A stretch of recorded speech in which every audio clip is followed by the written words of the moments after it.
Hey guys, so today I'm gonna have a guest instructor coming on board with me to do a video chat. His name is Ajarn Bryan Popejoy. Okay, he's one of my instructors that teaches Muay Thai, and currently he's very involved with the One Championship fighting and stuff like that. Okay, so we're gonna do some questionnaire answers, and we're gonna talk about the differences in training fighter versus teaching regular students in the class, and then what is it like to be behind the scene to teach fighters. So stay tuned. We'll enjoy the video today. Here we go.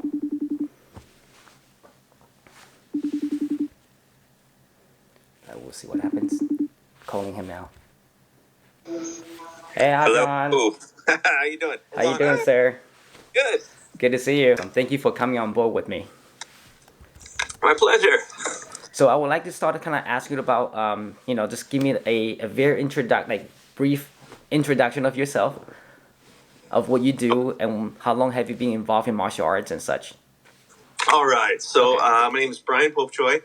I'm a coach, head coach, owner, part owner, gym called Boxing Works. We're in Lawndale, which is Lawndale, California, kind of in the South Bay area of Los Angeles. Been involved in martial arts since kind of small break in between, but really started about 1984. So it was about 84 to 86. And started up again in 1990 till now. Wow. How did you get first involved with martial arts, especially Thai boxing?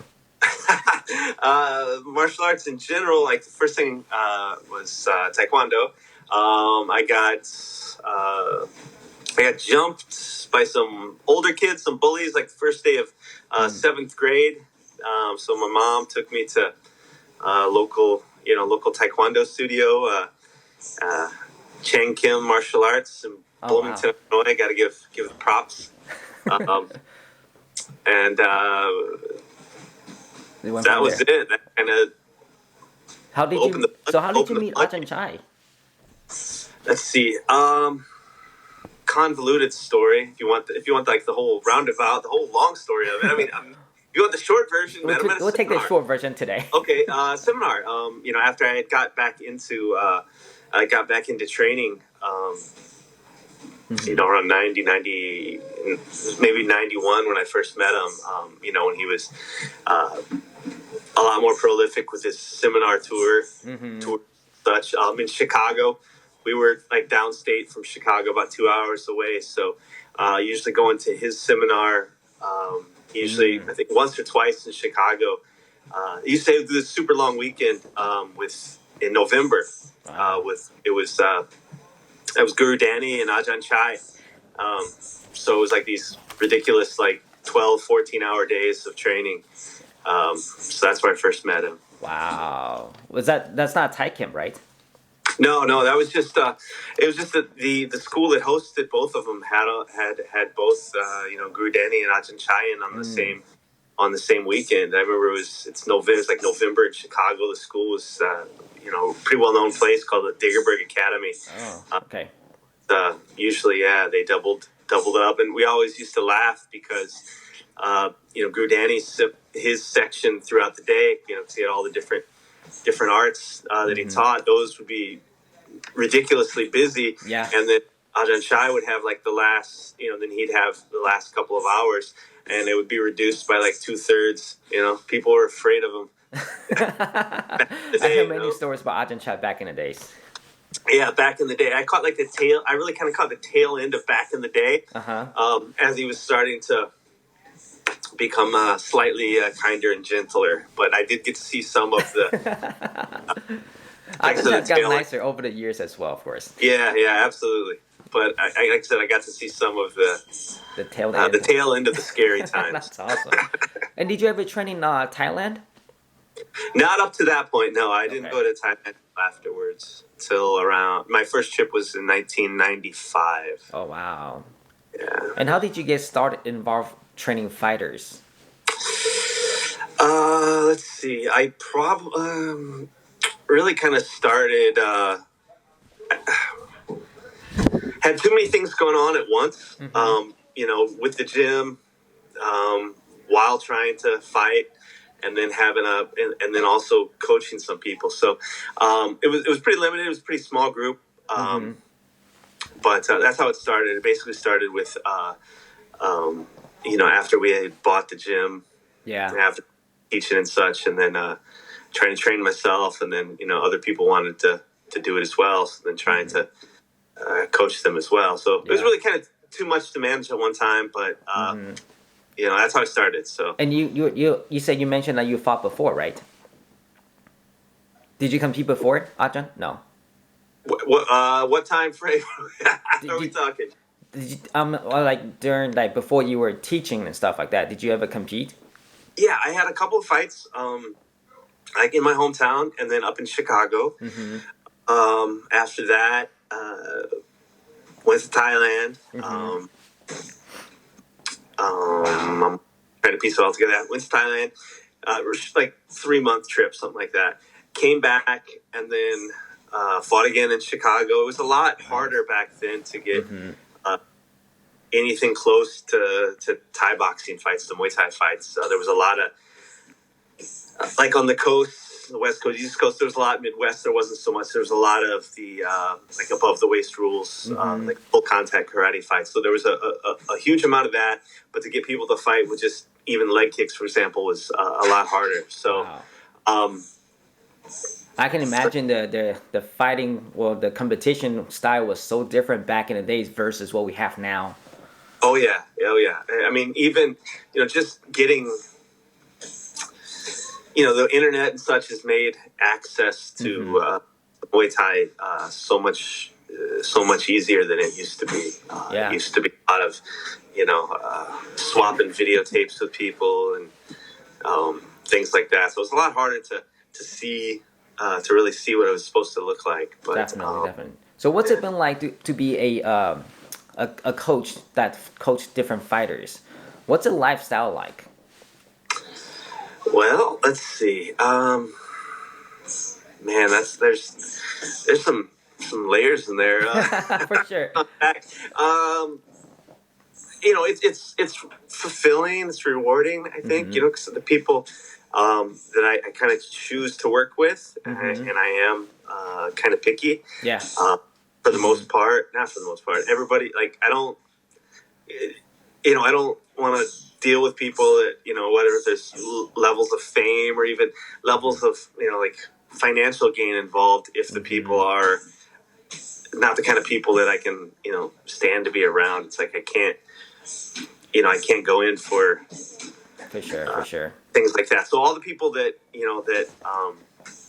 that I get to work with, it's I like them. Yeah. They're good people. They're solid people. It's not just for I'm not just doing it for name. Not that I have some name or something, but you know what I mean. It's just like there has to be like a real sort of genuine good feeling about them. So I'm lucky in that regards. Yes, sir. Yeah. So what's the most, I guess in a way, like what's the most challenging things that you have faced throughout your career as a coach, as an instructor, as a martial artist? Like instructor, as far as like the gym goes, just trying to I probably like everybody else made all the sort of mistakes in trying to run a school of business. Yep, business. So there's a lot of pitfalls in there. I think a lot of times people will, and it's probably naive myself. It's something you love and enjoy. Therefore, it's going to be, but it's definitely not the case. Yep. And sadly, that is probably caused people to quit or things like that. People come burn out. They don't have the same love for it anymore. So I think I've made all those sort of mistakes with owning a gym. Yeah. Yes, sir. So that's definitely, I can see where that challenge comes in. Yeah, that was huge. But finding sort of the right mentors, coaches in that regard was very helpful. In terms of coaching, it's kind of some of the same things, Yeah. Did you ever have to deal with like knuckleheads? Because we even like for our school, like we have like people come saying thinking that they want to fight, they can fight, so they go really hard in sparring. Yeah. I've been through that. Definitely been through that thing. Now they just don't really give them like the kind of fuel or The need. or like some places you have these weird vibes that Yeah. that within your culture of your school that those kind of people come in and it just becomes all this inner turmoil and all these politics and stuff. I don't think we really have the kind of I don't have the kind of people I don't allow that kind of thing to happen here. So people that generally have that sort of mindset Eventually just kind of leave the school. Yeah, they either like they can't stick around. It's like it just doesn't work. Either they're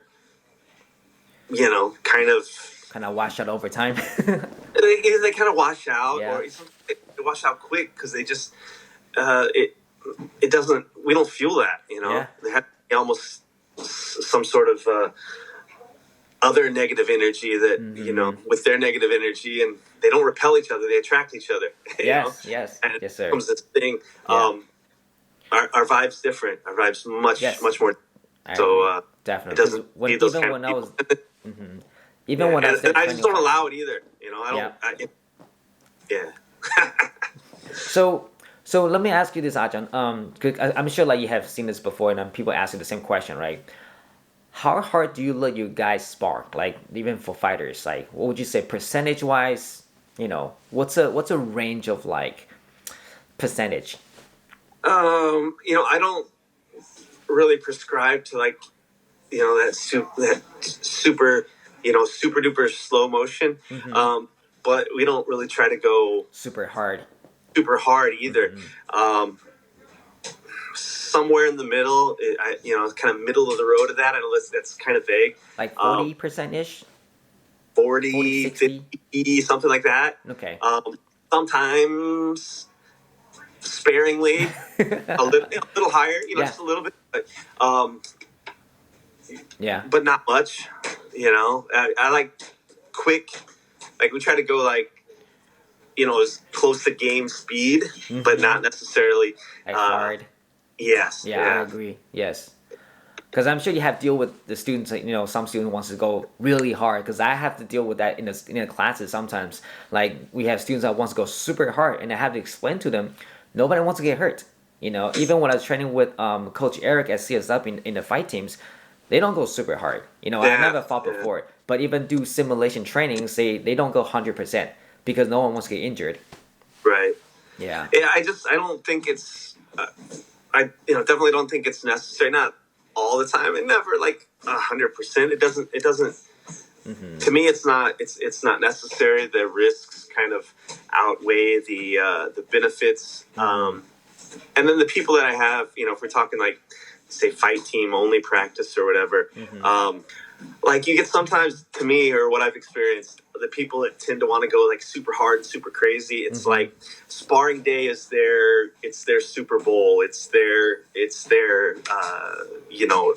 NHL finals or whatever. You know what I mean? It's their moment of glory. Where like the fight team people, it's like, no, this is just preparation for an actual thing. I agree. So, if people, it almost always tends to be the people that are, like I said, sparring night or sparring session is their, it's Wimbledon and and the whatever Super Bowl and it's their highlight. Yeah, I agree because you gotta have the technical aspect.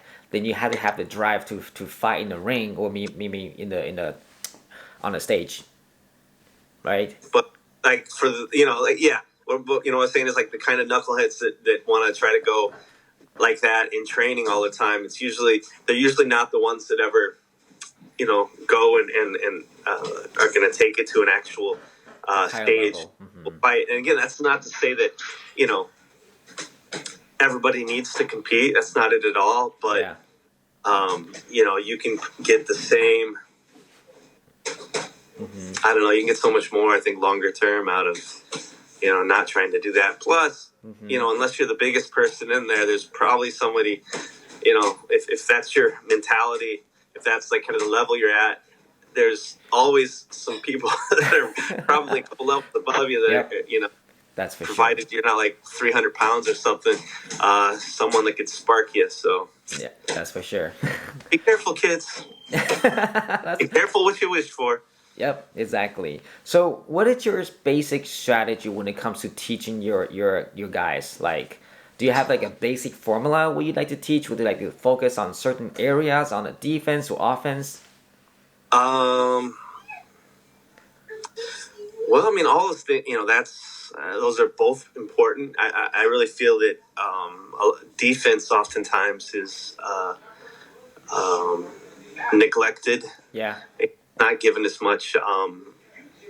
It's not given as it's not as exciting as offense. Mm-hmm. To the layman or what have you, or the casual observer. But I think we spend a lot of time. Defending, Trying evading. to hone the defense, trying to get reps of seeing lines of attack and Yeah. how to do things, and just repetition. I think if I could sum up everything we do in one word, it's repetition. Yes, Proper. sir. Because when I was there a few months ago, when I had the opportunity and the honor to spar with you guys, I found everybody has a very solid defense. It doesn't matter what I'm trying to kick, punch, even move. As soon as they see the opportunity, they come in right away. And then that's a different type of pressure that I've felt because I'm so used to people like take the shots and then pause and then attack back. For me, at least for my experience over there, it's like as soon as I kick, the counter comes back in very quickly. Yeah, we work the heck out of stuff like that. Making sure that first of all things aren't getting in, and then having that quick reply, or learning to see seeing what it is, identifying what's coming at you. Yeah. So you're ready for your, like I said, you're ready for your counter while that thing's still on the way. Kind of getting in between people's shots. But yeah, I would say defense is definitely something that we spend a lot of time on. Not that we're like overly defensive and passive. I don't think that's the case at all. I want it kind of the defense integrated into their offense and vice versa. Yeah, I forgot who mentioned this to me a long time ago. I was told that to win a fight, you had to have a good offense game, right? But to stay in the fight, you had to have a good defense game. I can believe that. Yeah. So I always remember, it's like, do you want to stay in the fight or want to win the fight? I want to stay in the fight first, and then I win the fight. Yep. That's awesome. So, do you have a favorite combo that you like to teach? Or No, not really. Not at all. Anything mine's not. I want to try to get people agile enough, adept enough that you can do anything from anywhere. From moving any direction, be able to do whatever it is you need to do, whatever it is you feel like doing. So in terms of like how do I want to put this? I mean, things obviously go together in some sequences better than others. And I think there's building blocks of like basic combinations of things that are helpful. Yep. That are helpful and that are common, and even things that are uncommon. But in terms of like a favorite thing, I really don't have it. It's like I'm really trying to get people to be adept wherever you go. Whether if you can only do something stepping one direction, that's not what I'm looking for. I'm looking to be able to do whatever. Let's just say just a 1-2, for example. I would got to be able to step forward, step back, and circle left and circle right, and do it from the other stance, and be able to shoot it from square, and be able to shoot it, off of, That's moving one thing. That's one thing I noticed a lot of when you're teaching. Even when I was there taking classes and spar with the guys that you have in the class, there's a lot of angle change on everybody. It's not just a linear motion where you go bang bang and you attack and you go back. there's a lot of circle to the left, right, moving out of a line and such. Mm-hmm. Yeah. Yeah, it's something we spent a good amount of time on lately. Mm-hmm. Just feel that, especially for people that are, that are very linear, just having that ability to, to go a little bit to the side or, a little bit on a diagonal Mm-hmm. or circle or whatever. It's for those here that are willing to adapt and Yeah. integrate that. I think it's been really helpful. Yeah. So That's awesome. again, if you're only dealing with someone that's generally very linear, and maybe they're very good at that, to me it makes more sense to do. What's your tip of advice that you can give to the audience or the people that who's maybe starting trying to get better in sparring? Do you have any tips or maybe like little something that they can like maybe take away? Yeah, being able to move efficiently, move your feet efficiently. Yes, sir. So to me, like, get better at sparring. It's like, okay, you have to be mobile. Yes. That doesn't mean overly mobile. It can be efficient with your movement. Doesn't mean your footwork has to be superfluous and extra, and a lot of excess. I mean, that's not what I mean. But just the ability to be able to move forward, back, and left and right, and circle both directions, and so on and so forth. It's like having that mobility, having that ability to get into and out of position. Yeah. I think is huge, and I think that kind of gets glossed over sometimes in a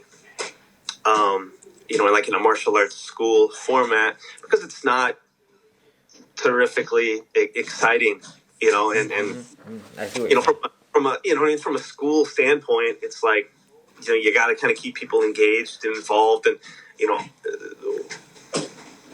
like it's backwards in a way. I mean, it's one of those things that it's the most important piece, but it the actual amount of time you have to invest in that to be really good is would probably bore most people to death when you're running like a commercial establishment or whatever. So There's got to be that balance. yeah, that balance. Yeah. But for the people that are, say, gonna compete or whatever, it's like, I think I might have said this at maybe one of the seminars. I know I've said it several times. I can't remember if it was when I saw you in South Carolina. South Carolina. Yeah, South Carolina. Yeah, I drew a blank there for a second. I was like, wait a minute, I got a 50-50 chance. I know it's one of the Carolinas. I don't want to say the wrong one. I got it right. Oh. South Carolina. Yes, sir. Greenville. Beautiful place, by the way, if anybody's watching. But okay, what I was gonna say is, like, for the general public, it's like, yeah, you got to entertain them a little bit. Mm-hmm. People that are like looking to compete or fight or whatever, I have no interest in keeping you excited. Yes. My job is to make you good, and if that means you're going to do boring things, but you're going to get good at whatever it is you're trying to do, tough. Yeah. So, but yeah, concise footwork. Be able to be mobile. Your feet can get you in a good position to strike, and then if you're in a bad position, you're able to get out effectively. Yeah. And obviously that I think that mindset and strategy of yours that obviously works really well, because you have produced many great fighters, like even coaches under your name. So there's definitely a lot of benefits that people can take away from that just right there. I think so. I think, I think where we're going is, or how things have been going lately have been pretty positive. So yeah, and for me, it's like there's, of course, Muay Thai is always been like one of my favorite arts to train, but to me it's like there's an art aspect, and of course there's a functional for competition versus self-defense, right? It's like I know a lot of schools that do Muay Thai may not teach the ceremonial dance like the white crew, right? They just emphasize on the competition side of it, right? I mean, I think I'm slightly more like half and half. We still teach the art, the history, and we still teach people how to use them properly, for your techniques, mechanics. Absolutely. Yeah. So how would you say, this is kind of like the last question before we wrap it up. How would you say the Muay Thai has changed or evolved since you started training?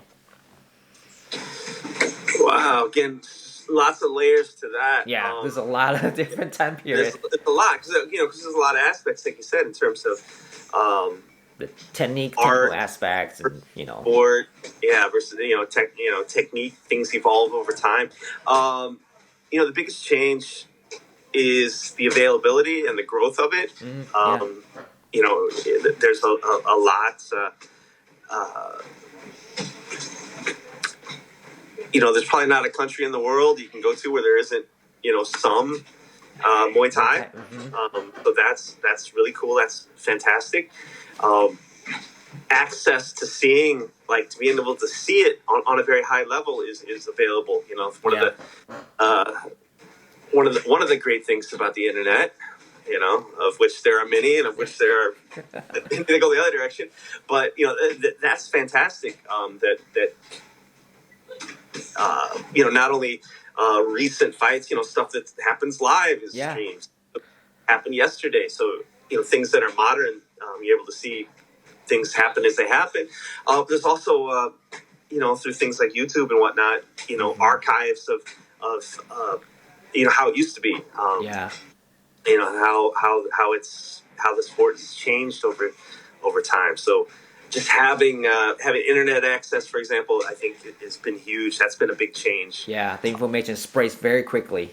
Yes, throughout the history of like martial arts, like in this country in particular, you have less than scrupulous, individuals or whatever. But if you didn't know, if you had no frame of reference, it's like you wouldn't really know. But now, it should be easier for you to be able to surmise if what you're getting is what it should be, and so on and so forth. Sure. If someone's fake,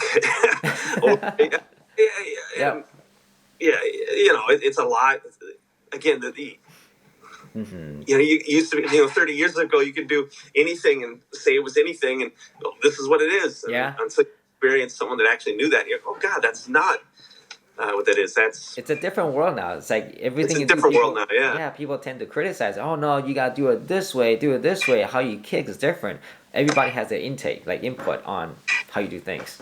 What's so funny about that is, like, you can go to, you won't even say like two different, like, say, camps in Thailand. It can be two different coaches in the same camp that are going to tell you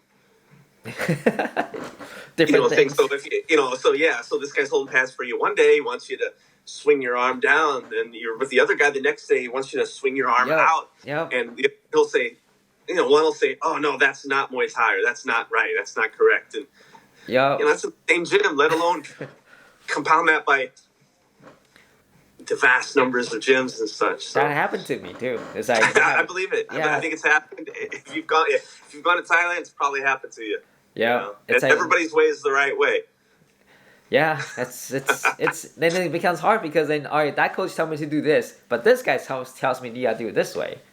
Yeah, for me, it was always just like, okay, I'm gonna try to do what this person says when I'm with them, and do what this person says when I'm with them, and then at some point I'm gonna have to either, like, just make sort of a judgment, or a judgment call, or maybe realize that it's probably not so much that this is right, this is wrong, or this is right, this is wrong, but that each of them has its place, and it's just a matter of finding the right place for each of those things. Yes, sir. Well, that was awesome.